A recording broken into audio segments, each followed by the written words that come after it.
Hello ಎಲ್ರಿಗೂ ನಮಸ್ಕಾರ. ನೀವು ನೋಡ್ತೀರಾ SSTV. ನಾನು ವಿಶ್ವ ಶೆಟ್ಟಿ. ಇವತ್ತು ನಾವು ಸಿಟಿಯಿಂದ ಒಂದು ಸ್ವಲ್ಪ ದೂರದಲ್ಲಿದ್ದೀವಿ, ಹೆಸರುಘಟ್ಟದಲ್ಲಿದ್ದೀವಿ. ಬಿಗ್ ಬಾಸ್ ಶಶಿ ಅವರ ಮೆಹಬೂಬಾ ಪ್ರಮೋಷನ್ ಎಲ್ಲ ನಡೀತಾ ಇದೆ. ಬನ್ನಿ ಅವ್ರ ತೋಟದಲ್ಲೇ ಇದ್ದೀವಿ. ಶಶಿ ಅವ್ರ ತೋಟದಲ್ಲಿ ಏನು ಮಾಡ್ತಾ ಇದ್ದಾರೆ ಬನ್ನಿ ತೋರಿಸ್ತೀನಿ. ಹಾಗೆ ಚಿತ್ರದ ಬಗ್ಗೆನೂ ಒಂದು ಸ್ವಲ್ಪ ಮಾತಾಡ್ತಾ ಹೋಗೋಣ ಬನ್ನಿ.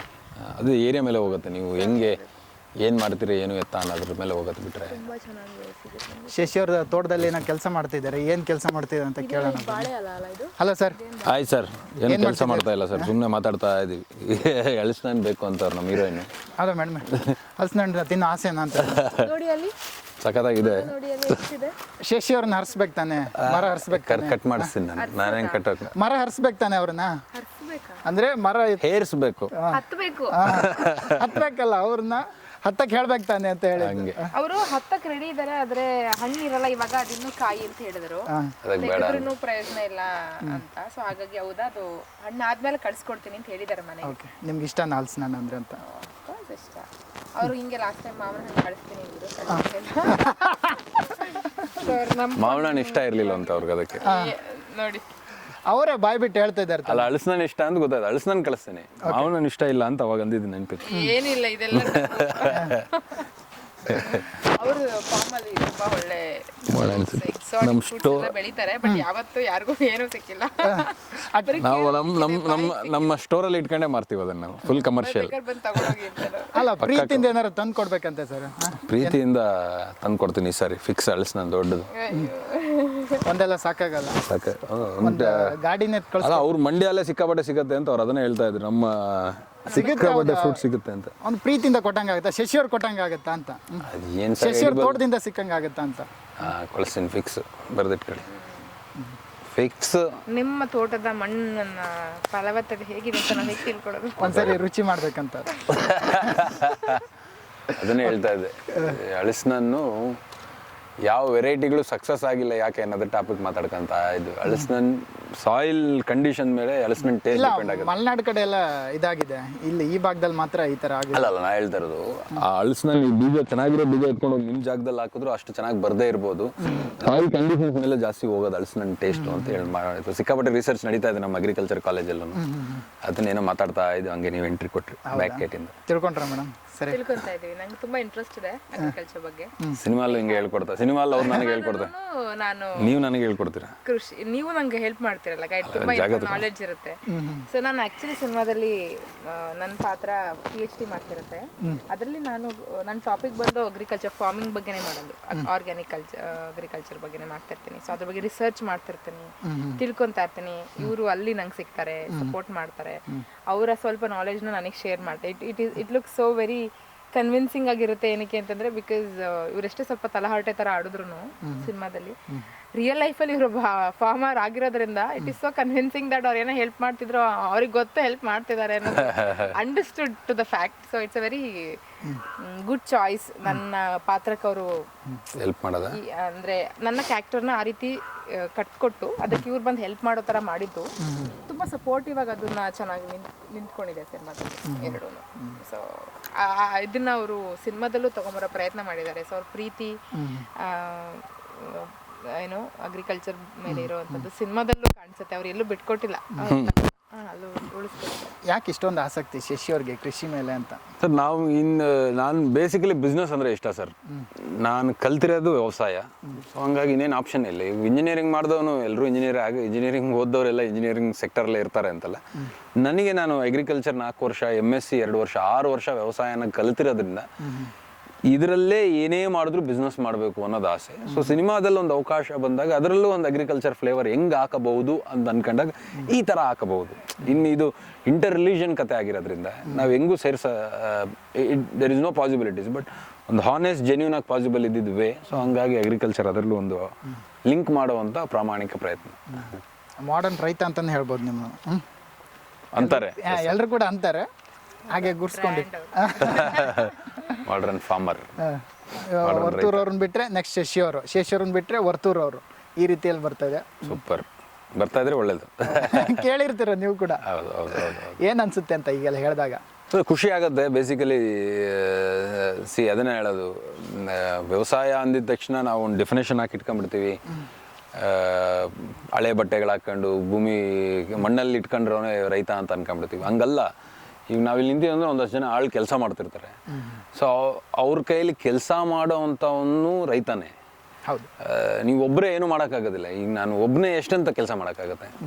ಒಂದು ಎಕರೆಗೆ ಮಿನಿಮಮ್ ಒಂದು 3 ಜನ ಆಳು ಇರಬೇಕಾಗತ್ತೆ. ಒಂದು ಟೊಮೊಟೊ ಅಂತ ಬೆಳೆದಾಗ ಅಥವಾ ಏನೋ ಒಂದು ಬೆಳೆದಾಗ ಇಲ್ಲ ಔಷಧಿ ಹೊಡಿಬೇಕು ಅಂದಾಗ ನಾನು ಒಬ್ಬನೇ ಮಾಡ್ತೀನಿ ಅಂದ್ರೆ ಏನು ಮಾಡೋಕ್ಕಾಗತ್ತೆ? It's all about the how rightly you use the human resource to take any product out. ಇವಾಗ ಸಿನಿಮಾ ಪ್ರೊಡ್ಯೂಸರ್ ನಾನು ಎಲ್ಲ ನಾನೇ ಮಾಡಿರ್ತೀನಿ. ನಾನು ಏನೂ ಮಾಡಿರಲ್ಲ, ಹೋಗಿ ಆ್ಯಕ್ಟ್ ಮಾಡ್ಕೊಂಡು ಬಂದಿರ್ತೀನಿ. ದುಡ್ಡು ಹಣಕಾಸು ವ್ಯವಹಾರನ ನೋಡ್ಕೊಂತೀವಿ. ರೈತ ಅಂದಿದ ತಕ್ಷಣ ಅಷ್ಟೇ, ಯಾವ ಟೈಮ್ಗೆ ಏನು ಹಾಕಬೇಕು ಏನು ಮಾಡಬೇಕು ಅನ್ನೋದನ್ನ ಅಲೋಕೇಟ್ ಮಾಡ್ತೀವಿ. ಅದನ್ನು ತಿಳ್ಕೊಂಡಿರೋದ್ರಿಂದ ಓದಿರೋದ್ರಿಂದ ಅಷ್ಟೇ. ಅಂದರೆ ಇವಾಗ ಏನಾಗುತ್ತೆ, ವ್ಯವಸಾಯ ಅಂದರೆ ಮನೆ ಮಂದಿ ಎಲ್ಲ ಸಹಾಯ ಅಂದರೆ ಸರಿಯಾದ ಬೆಲೆ ಸಿಗ್ತಾ ಇಲ್ಲ ರೈತನಿಗೆ, ಆ ಥರದ್ದೆಲ್ಲ ಅಂದಾಗ ಕೇಳಿರ್ತೀರ ನೀವು? ಎಲ್ಲ ಕೇಳಿರ್ತೀವಿ ನಾವು. ನಮ್ಮ ಪ್ರಾಬ್ಲಮ್ ಏನಂದರೆ ಬರೀ ಆ ಥರದೇ ಕೇಳ್ಕೊಂಬಂದಿದ್ದೀವಿ. ಅದೇ ಪ್ರಾಬ್ಲಮ್ ಅಷ್ಟೇ. ಅದಕ್ಕಿಂತ ತುಂಬ ಅದ್ಭುತ. ನೀವು ಒಂದ್ಸಾರಿ ವಿಡಿಯೋ ಮಾಡ್ತಿರ್ತಾರೆ, ನೀವು ಒಂದ್ಸರಿ ನಮ್ಮ ಫ್ಲವರ್ ಮಾರ್ಕೆಟ್ಗೆ ಹೋಗಿ, ಹೆಬ್ಬಾಳ್ ಫ್ಲವರ್ ಮಾರ್ಕೆಟ್ ಇದೆ. ಒಬ್ಬೊಬ್ಬ ಫಾರ್ಮರ್ 1 ಕೋಟಿ ಬಿಲ್ ಮಾಡ್ತಾನೆ. ಸುಮ್ಮನೆ ಹೋಗಿ ಬನ್ನಿ, ಎಲ್ಲಿ ನಮ್ಮ ಹೆಬ್ಬಾಳ್ ಹತ್ರ ಫ್ಲೋರಿಕಲ್ಚರ್ ಡಿಪಾರ್ಟ್ಮೆಂಟ್ ಇದೆ. ಒಂದು ಫಾರ್ಮರ್ ಮಿನಿಮಮ್ ವಾರದಲ್ಲಿ 10 ಲಕ್ಷ 15 ಲಕ್ಷ ಬಿಲ್ಲಿಂಗ್ ಮಾಡ್ತಾನೆ. ಯಾರನ್ನ ಕೋಳಿ ಫಾರ್ಮರ್ಗಳನ್ನ ಹೋಗಿ ನೋಡಿ. ಕೋಳಿ ಫಾರ್ಮ್ ಅಂದರೆ ಸಾಕವ್ರಲ್ಲ, ಆ್ಯಚರಿ ಬ್ರೀಡಿಂಗ್ ಫಾರ್ಮ್ಗಳು ನೋಡಿ, ತಿಂಗಳಲ್ಲಿ 1 ಕೋಟಿ 2 ಕೋಟಿ ಬಿಲ್ ಮಾಡ್ತಿರ್ತಾರೆ. ಈ ಜರ್ಬರ ಇವೆಲ್ಲ ಬೆಳೆಯೋಂಥವ್ರು ನೋಡಿ, ರೋಸ್ ಬೆಳೆಯೋಂಥವ್ರು ನೋಡಿ, ವ್ಯಾಲೆಂಟೈನ್ಸ್ ಡೇ ಅಲ್ಲಿ ರೋಸ್ ಬೆಳೆಯೋರು ನೋಡಿ. ಫೆಬ್ರವರಿ ಮೊನ್ನೆ ಆದಾಗೆ ನಮ್ಮ ನಾವು ಒಂದು ತೋಟ ನೋಡ್ಕೊಳ್ಳೋಂಥವ್ರು 63 ಲಕ್ಷನೂ ಬಿಲ್ಲಿಂಗ್ ಮಾಡ್ಕೊಂಡ್ರವ್ರು. ಅಂಥವ್ರು ನಾವು ಕೇಳೋದಿಲ್ಲ. ಅಂಥವ್ರು ನಾವೇನು ಅನ್ಕೊಂತೀವಿ, ಅವ್ನ ತೋಟದಲ್ಲಿ ದುಡಿತಾ ಇದ್ರು, ಬಿಡಪ್ಪ ಇವ್ನು ರಿಯಲ್ ಎಸ್ಟೇಟಲ್ಲಿ ದುಡ್ದವನೆ ಅಥವಾ ಬೇರೆ ಯಾವುದ್ರಲ್ಲೋ ದುಡ್ದವನೆ ಅಂತ ಅನ್ಕೊಂತಾರೆ. ಸೊ ಈಗ ನನ್ನೂ ಸುಮಾರು ಜನ ಅದೇ ಮಾಡರ್ನ್ ರೈತ ಅಂದಿದ ತಕ್ಷಣ ನಾವು ಇವ್ನಿಗೇನು ಒಂದು 100 ಎಕರೆ ಜಮೀನು ಇರುತ್ತೆ, ಆ ಜಮೀನು ಮಾರ್ಕೊಂಡು ವ್ಯವಸಾಯ ಶೋಕಿಗೆ ಮಾಡ್ಕೊಂಡು ಬಿಲ್ಡಪ್ ತಗೊಂತವನೆ ಅಂತ ಅನ್ಕೊಂತಾರೆ. ನನ್ನ 50 ಪೈಸೆ ಅಲ್ಲ 10 ಪೈಸೆ ಇನ್ಕಮ್ ಸಹ everything has come from agriculture and allied sector. ವ್ಯವಸಾಯ ಮತ್ತು ವ್ಯವಸಾಯೇತರ ಚಟುವಟಿಕೆಗಳಿಂದನೇ ಬಂದಿರೋದು. ವ್ಯವಸಾಯೇತರ ಅಂದರೆ ಯಾವುದು? ಕೋಳಿ ಸಾಕಾಣಿಕೆ ಮಾಡಿರ್ತೀವಿ, ಮೇಕೆ ಸಾಕಾಣಿಕೆ ಮಾಡಿರ್ತೀವಿ, ಒಂದು ಟೊಮೊಟೊ ಬೆಳೆದಿರ್ತೀವಿ, ಅಥವಾ ಒಂದು ಗೊಬ್ಬರಗಳನ್ನ ತಯಾರಿ ಮಾಡಿರ್ತೀವಿ, ಅದನ್ನು ಯಾವುದೋ ಬೇರೆ ರೈತರಿಗೆ ಕೊಟ್ಟಿರ್ತೀವಿ. So this segment. ಅಂದರೆ ನಾನು ಕ್ಯೂರಿಯಾಸಿಟಿಯಿಂದ ಕೇಳ್ತೀನಿ ಒಂದು ಸುಮ್ಮನೆ ಹೀಗೆ, ಎಷ್ಟು ಆಸ್ತಿ ಇರ್ಬೋದು ಶಶಿಯವ್ರ ಹತ್ರ? ಇಲ್ಲ ಬ್ರದರ್, ಈ ಸಿನಿಮಾ ಇಟ್ಟಾದ್ರೆ ಅಲ್ಲ ಹೇಳ್ತಾರೆ, ರೈತ ಅಂದರೆ ಮಾಮೂಲಿ ಇರಲ್ಲ, ಅವ್ರು ಮಾಡರ್ನ್ ಆಗಿ ತುಂಬ ಸ್ಟೈಲಿಶ್ ಆಗಿರ್ತಾರೆ, ಕೋಟಿ ಕೋಟಿ ಆಸ್ತಿ ಇರ್ಬೋದು ಶಶಿಯವ್ರ ಹತ್ರ ಅಂತ ಹೇಳ್ತಾರೆ. ನಿಜವಾಗ್ಲೂ ಅಷ್ಟಿದೆಯಾ ಅಂತ ಶಶಿಯವ್ರ ಹತ್ರ? ಏನಿಲ್ಲ ಬ್ರದರ್, ನೋಡಿ ಹವಾಯಿ ಚಪ್ಪಲಿ ಹಾಕೊಂಡಿದ್ದೀನಿ, ಶರ್ಟ್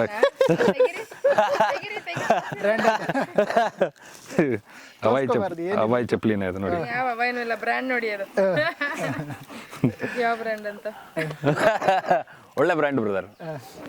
ನಾನು ನಂಗೆ ಇಷ್ಟ, ನಾನು ಹಿಂಗೆ ಬೆಳಿಬೇಕು ಅಂತಿದ್ದೆ. ನಾನು ಹಬ್ಲಾಟ್ ವಾಚ್ ಹಾಕಿದ್ದೀನಿ. ಅಲ್ಲ, ಎಲ್ರಿಗೂ ಏನೋ ಒಂದು ಆಸಕ್ತಿ ಇರುತ್ತೆ, ಎಷ್ಟು ಇರ್ಬೋದು ಶಶಿಯವ್ರ ಆಸ್ತಿ ಅಂತ ಆ ಥರ? ಏನಿಲ್ಲ ಬ್ರದರ್, ಆಸ್ತಿ ಏನಿಲ್ಲ. ನಾನು ಏನೇ ಮಾಡಿದ್ರು ನನ್ನ ಆಸ್ತಿ ಕನ್ನಡಿಗರ ಜನ. ಒಂದಷ್ಟು ಹೆಸರನ್ನ ಸಂಪಾದನೆ ಮಾಡಿದ್ದೀನಿ ಬಿಗ್ ಬಾಸ್ನ ಮುಖಾಂತರ. ಸೊ ಅದನ್ನು ಹೆಂಗೆ ಜನ ಈ ಸಿನಿಮಾ ಮುಖಾಂತರ ತಗೊಂಡು ಹೋಗ್ತಾರೆ ಅನ್ನೋದು ಬಿಟ್ಟರೆ, ನಾನು ಏನೇ ಮಾಡಿದ್ರು ಅದು ರೊಟೇಷನಲ್ಲೇ ಇರುತ್ತೆ ಬ್ರದರ್. ಅಸೆಟ್ಸ್ ಅಂತ ಏನೂ ಇರೋದಿಲ್ಲ, ರೊಟೇಷನಲ್ಲೇ ಇರುತ್ತವೆ. ಈಗ ಸಿನಿಮಾ ಮಾಡ್ತಾ ಇದ್ದೀವಿ, ವ್ಯವಸಾಯದಿಂದ ಬಂದರೆ ಇನ್ಕಮ್ ಎಲ್ಲ ಸಿನಿಮಾ ಮೇಲೆ ಹಾಕಿದ್ವಿ. ಈ ಸಿನಿಮಾ ಕ್ಲಿಯರ್ ಆಯಿತು ಅಂದರೆ ಅದನ್ನ ಎತ್ಕೊಂಡು ಇನ್ನೊಂದು ಸಿನಿಮಾಗೆ ಹಾಕ್ತೀವಿ, ಇನ್ನೊಂದು ವ್ಯವಸಾಯ ಕೆಲಸಗಳನ್ನ ಶುರು ಮಾಡ್ತೀವಿ. ಸೊ ಈ ಥರ ರೊಟೇಷನ್ ಮಾಡ್ತಾ ಇರ್ತೀವಿ. ಬಿಟ್ಟರೆ ಏನು ಅಸೆಟ್ಸ್ ಮಾಡ್ಕೊಳ್ಳೋ ವಯಸ್ಸಲ್ಲ. ಬಿಕಾಸ್ ನಮ್ಮ ತಂದೆ ತಾಯಿ ಏನು ಕೋಟ್ಯಾಧಿಪತಿಗಳಲ್ಲ ಅಥವಾ ದೊಡ್ಡ ರಿಚ್ ಮನೆತನದಿಂದ ಬಂದವರಲ್ಲ, ಸಣ್ಣ ಮಿಡಲ್ ಕ್ಲಾಸ್ ಕುಟುಂಬದಿಂದ ಬಂದಿರೋದ್ರಿಂದ 10 ವರ್ಷದಲ್ಲಿ ಏನು ಮಾಡಿರ್ಬೋದು ನಾನು ಬಹುಶಃ ಮಾಡಿದರೆ? ಏನು ನನ್ಗೆ ಗೊತ್ತಿಲ್ಲ ಸರ್, ಏನೋ ಒಂದು ಜನ ಸಂಪಾದನೆ ಮಾಡಿರ್ಬೋದು. ಒಂದು ಫ್ಯಾಕ್ಟ್ರಿ ಇದೆ ಬಾಸ್. ಓಕೆ. ಸೊ ಇದೆ ಬಿಡಿ, ಯಾಕೆ ಸುಮ್ಮನೆ. ಇಲ್ಲ ಹೇಳಿ ಹೇಳಿ. ವಿರನ್ನೇ ಫರ್ಟಿಲೈಸರ್ ಫ್ಯಾಕ್ಟ್ರಿ ಒಂದಿದೆ, ಒಂದಷ್ಟು ಆರ್ಗ್ಯಾನಿಕ್ ಸ್ಟೋರ್ಸ್ ಇತ್ತು, ಒಂದಷ್ಟು ವ್ಯವಹಾರಗಳನ್ನ ಮಾಡ್ತೀವಿ. ಸಿನಿಮಾ ಮಾಡ್ತಾ ಇದ್ವಿ, ಸಿನಿಮಾ ಮೇಲೆ ಸುಮಾರು 1-2.5 ಕೋಟಿ ಬಂಡವಾಳ ಹಾಕಿದ್ದೀವಿ. ಅದು ಬಿಟ್ಟು ಇನ್ನೊಂದಷ್ಟು ಜಾಗಗಳ ಮೇಲೆ ಒಂದಷ್ಟನ್ನು ಇನ್ವೆಸ್ಟ್ ಮಾಡಿರ್ತೀವಿ. ಇಷ್ಟು ಕೆಲಸಗಳು ನಡೀತಾ ಇದ್ದಾವೆ. ಓಕೆ. ಕೃಷಿ ಮಾಡ್ಕೊಂಡಿರುವಂಥವ್ರು ನೀವು, ಈ ಸಿನಿಮಾದ ಆಸಕ್ತಿ ಯಾವಾಗಿಂದ ಸ್ಟಾರ್ಟ್ ಆಯ್ತು ನಿಮಗೆ ಅಂತ? ನನಗೆ ಸ್ಟೇಜ್ ಅನ್ನೋದು ಸಿಕ್ಕಾಪಟ್ಟೆ ಇಷ್ಟ ಆಯಿತು. ಸ್ಕೂಲಲ್ಲಿ ಇದ್ದಾಗಿಂದನು ನಾನು 6 ವರ್ಷ MSc ಅಗ್ರಿಕಲ್ಚರ್, BSc MSc ಮಾಡಿದಾಗ್ಲೂ ಒಂದು ಥಿಯೇಟರ್ ವರ್ಕ್ಶಾಪಲ್ಲಿ ಮಾಡ್ಕೊಂಡು, ಭೂಮಿಕಾ ಅನ್ನೋ ಟೀಮಲ್ಲಿ ಡ್ರಾಮಾ, ಡ್ಯಾನ್ಸು, ಮೈಮು, ಸ್ಕಿಟ್ ಇವೆಲ್ಲ ಮಾಡ್ಕೊಂಡು ಬರ್ತಾ ಇದ್ದಿದ್ದರಿಂದ ಸೊ ಆಸಕ್ತಿ ಇತ್ತು. ಬಿಗ್ ಬಾಸಿಂದ ಹೊರಗೆ ಬಂದ ಮೇಲೆ ಸಿಕ್ಕಾಪಟ್ಟೆ ಸ್ಕ್ರಿಪ್ಟ್ಗಳು ಬಂತು. ನಾವೇ ಒಂದು ಸಬ್ಜೆಕ್ಟ್ ಮಾಡೋಣ ಅನ್ನೋ ಕಾರಣಕ್ಕೆ ಒಂದು ಒಳ್ಳೆ ರಿಯಲ್ ಸ್ಟೋರಿ ಇನ್ಸಿಡೆಂಟ್ ಕತೆ ಎತ್ಕೊಂಡು ಮಾಡಿದ್ದೆ ಮೆಹಬೂಬ. ಇದು ಮಧ್ಯಕ್ಕೆ ನಿಲ್ಬಾರ್ದು ಅಂತ ನಾನು ಪ್ರೊಡ್ಯೂಸರ್ ಅನ್ನೋ ಒಂದು ಪಟ್ಟಾನು ತಗೊಂಡೆ ಅಷ್ಟೇ. ಕಷ್ಟ ಆಯ್ತಂತ ಪ್ರೊಡ್ಯೂಸರ್ ಹೀರೋ ಎಲ್ಲನೂ? ಹೀರೋ ಆಗಿ ತುಂಬ ಇಷ್ಟ ಆಯಿತು, ಪ್ರೊಡ್ಯೂಸರ್ ಆಗಿ ಒಂದು ಸ್ವಲ್ಪ ಕಷ್ಟ ಆಯಿತು. ಪಾವನವ್ರಿಗೆ ಏನಾದರೂ ಟಾರ್ಚರ್ ಕೊಡ್ತಿದ್ರ ಸೆಟ್ಟಲ್ಲಿ ಅಂತ, ಅಂದರೆ ಈ ಥರ ಕೆಲಸ ಆಗಬೇಕು? ನನ್ನಂಥ ಒಳ್ಳೆ ಹುಡುಗ ಯಾರೂ ಇಲ್ಲ. ಶೂಟಿಂಗ್ ಆಗೋವರೆಗೂ ನಾನು ಪ್ರೊಡ್ಯೂಸರ್ ಅಲ್ಲ, ಶೂಟಿಂಗ್ ಆದಮೇಲೆ ಪ್ರೊಡ್ಯೂಸರ್ ಆಗಿದ್ದೀನಿ. ಇವಾಗ ಟಾರ್ಚರ್ ಕೊಡ್ತಾ ಇರ್ಬೋದು ಮೋಸ್ಟ್ಲಿ. ಇಲ್ಲಿ ಬನ್ನಿ, ಲೇಟ್ ಆಯಿತು ಯಾಕೆ, 11 ಗಂಟೆಗೆ ಇಂಟರ್ವ್ಯೂ ಇದೆ ಅಲ್ಲ, ಇಂಟರ್ವ್ಯೂ 11 ಗಂಟೆಗೆ ಇದ್ದು 11 ಕಾಲಕ್ಕೆ ಬಂದ್ರೆ ಯಾಕೆ ಅಂತ ಕೇಳ್ತಾ ಇದ್ದಾರೆ. ಅದಕ್ಕೆ ಇವ್ರದೇ ಇದು ಮಿಸ್ಕಮ್ಯುನಿಕೇಶನ್ ಮಾಡಿರೋದು. ನೀವು ಅದನ್ನ ನಾವು ತೆಗಿತೀವಿ. ಹೌದೌದು, ಪಾಪ ಅವರು ಕರೆಕ್ಟ್ ಆಗಿ ನಿನ್ನೆನೇ ಹೇಳಬೇಕು. ಒಂದೇ ಅದೇ ರಾತ್ರಿ ನೆನ್ನೆ ಇಂಟರ್ವ್ಯೂ ಇತ್ತು, ಅವ್ರದ್ದೆಲ್ಲ ತಪ್ಪು, ನಮ್ಮ ಹುಡುಗನ ತಪ್ಪು. 12 ಗಂಟೆಗೆ ಮೆಸೇಜ್ ಹಾಕಿದ್ದೆ, ನಾನು ಮಲಗಿಬಿಟ್ಟಿದ್ದೆ. ಬೆಳಗ್ಗೆ ಎದ್ದ ತಕ್ಷಣ ಊರಿಗೂ ಕಳಿಸಿರ್ತಾನೆ ಬಟ್ ಅದು ತಲುಪಲಿಲ್ಲ ಮೆಸೇಜ್. ಹಂಗಾಗಿ ಬೆಳಗ್ಗೆ ಒಂದು ಇಂಟರ್ವ್ಯೂ ನಾನು ಒಬ್ಬನೇ ಮಾಡಬೇಕಾಯ್ತು ಅಷ್ಟೇ, ಇನ್ನೇನಿಲ್ಲ. ಅದಾದಮೇಲೆ ಮೇಡಮ್ ಜೊತೆಗೆ ಮಾಡ್ತಾ ಇದ್ದೇನೆ. ಓಕೆ, ಹೇಗಿತ್ತು ಮೇಡಮ್ ಮೆಹಬೂಬಾ? ಶಶಿಯವ್ರ ಜೊತೆ ಫಸ್ಟ್ ಟೈಮ್ ಸ್ಕ್ರೀನ್ ಶೇರ್ ಮಾಡಿದ್ದು? ಅವ್ರಿಗೆ ಫಸ್ಟ್ ಅಲ್ಲ, ನಾನು ಫಸ್ಟ್ ಸ್ಕ್ರೀನ್ ಶೇರೇ ಫಸ್ಟ್ ಟೈಮ್. ಭಾವನವ್ರ ಜೊತೆ ಫಸ್ಟ್ ಆದ ಸಣ್ಣ ಪುಟ್ಟದೆಲ್ಲ ಮಾಡಿದ್ರಲ್ಲ? ಸಣ್ಣ ಪುಟ್ಟ ಅಂದರೆ ಮೆಹಬೂಬಾ ಮುಂಚೆ ಮಾಡಿರಲಿಲ್ಲ ಯಾವುದು. ಅಲ್ಲ, ಇದೊಂದು ಇವರು ಕೃಷ್ಣ ಅವ್ರ ಜೊತೆ ಬಂತಲ್ಲ ಒಂದು, ಅದು ಮೆಹಬೂಬಾ ಆದ್ಮೇಲೆ ಮಾಡಿದ್ದು, ಬೇಗ ಬಂತು ಅಷ್ಟೇ. First actor, first heroine, first screens share ಮಾಡಿದ್ದು ಜೊತೆ ಆಕ್ಟ್ ಅಂತ ಮಾಡಿದ್ದು ನನ್ನ ಜೊತೆನೇ ಅವರು. ಹೌದು. So I always have that privilege. So life time ನೆನ್ಪಿಟ್ಕೋಬೇಕು ನಾನು. ಹೌದು, ನಾಳೆ ದೊಡ್ಡ ಸೂಪರ್ ಸ್ಟಾರ್ ಆದ್ರೆ ಹೇಳ್ತಾರೆ ನಾನು ಪಾವನ್ ಅವ್ರ ಜೊತೆ ಫಸ್ಟ್ ಸ್ಕ್ರೀನ್ ಶೇರ್ ಮಾಡಿ. ಅವರಾದ್ರೂ ನಾನು ಅವ್ರು ಹೇಳಿದ್ರೆ ಹೇಳ್ಸಂಗಿಲ್ವಲ್ಲ, ನಾನು ಫಸ್ಟ್ ಅಲ್ವಲ್ಲ ಅಂತ. ನೀವು ಫಸ್ಟ್ ಹೇಳ್ಕೊಂತೀರಿ, ನಾವು ಫಸ್ಟ್ ಹೇಳ್ಕೊತೀನಿ ಅಂತ. ನಾನು ಮೆಹಬೂಬನ್ನು ಹೇಳ್ಕೊಡೋ ಥರ ಆಗಲಿ ಸಿನಿಮಾ. ಆಗತ್ತೆ ಅಂತ very important film for me specially. ನಮ್ಮಿಬ್ರಿಗೂ ಖಂಡಿತವಾಗ್ಲೂ, ಇಡೀ ತಂಡಕ್ಕೆ ಆ್ಯಂಡ್ ನಮ್ಮಿಬ್ಬರಿಗೆ ಸ್ಪೆಷಲಿ ಈ cinema and the kind of characters we both have played ಇದೆಯಲ್ಲ, ನಾಟ್ ಅ ರೆಗ್ಯುಲರ್ ನಾವೆಲ್ಲ ಮಾಡೋ ಥರ ಪಾತ್ರಗಳಾಗಲಿ ಬಂದ್ವಿ. Love story, I mean genres ಏನೇ ಬೇರೆ ಆದ್ರೂ ಅದಕ್ಕೆ ಆದಂಥ ಸಿದ್ಧ ಸೂತ್ರಗಳಿರುತ್ತೆ ಒಂದು ಪಾತ್ರಕ್ಕೆ, ಒಂದು ಆ್ಯಕ್ಟಿವಿಟೀಸ್ ಅಂತಿರುತ್ತೆ, ಒಂದು ಸ್ಟ್ರಕ್ಚರ್ ಅಂತಿರುತ್ತೆ. ಬಟ್ ಇದು ಅದೆಲ್ಲವನ್ನು ಮೀರಿ ತುಂಬ ಭಾವನೆಗಳ ಜೊತೆ ಆಟ ಆಡೋವಂಥದ್ದು ಈ ಎರಡೂ ಪಾತ್ರಗಳು. ಸೊ ನಮ್ಮಿಬ್ಬರಿಗೆ ಇದು ತುಂಬ ಸ್ಪೆಷಲ್ ಆ್ಯಂಡ್ ಇಬ್ರಿಗೂ ಒಳ್ಳೆ ಸ್ಪೇಸ್ ಇತ್ತು to stand out and show ನಮ್ಮಿಬ್ರು ಕ್ಯಾಲಿಬರ್ ಏನಿದೆ, ನಾವೇನು ಮಾಡ್ಬೋದು ಅನ್ನೋದನ್ನು. ಸೊ ಆ ಥರದ ಕತೆ ಆಯ್ಕೆ ಮಾಡ್ಕೊಂಡಿದ್ದೆ ಫಸ್ಟ್ ಬೆನ್ನು.